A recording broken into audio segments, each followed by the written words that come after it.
ఓం నమ శివాయ. ఓం శ్రీమాత్రే నమ.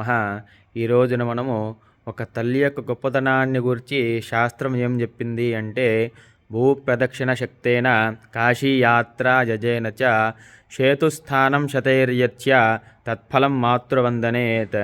ఎవరైతే నిత్యము ఒక తల్లికి నమస్కారం చేస్తూ ఉంటారో, ఒక తల్లిని అర్చిస్తూ ఉంటారో, వాటికి ఎటువంటి ఫలితం దక్కుతుంది అంటే, ముమ్మార్లు భూప్రదక్షిణ చేస్తే ఎంత పుణ్య ఫలితం అయితే లభిస్తుందో, అలాగే ఒక సంఖ్య లేకుండా కాశీ యాత్ర చేయడం వలన ఎంతటి పుణ్యఫలం లభిస్తుంది, అలాగే 100 సార్లు సముద్ర స్నానం చేస్తే ఎంతటి పుణ్యఫలమైతే లభిస్తుందో, ఒక్కసారి భక్తిపూర్వకంగా వినయంగా తల్లికి నమస్కారం చేస్తే మనకి అంతటి పుణ్యఫలం లభిస్తుందని చెప్పేసి మనకి శాస్త్రం.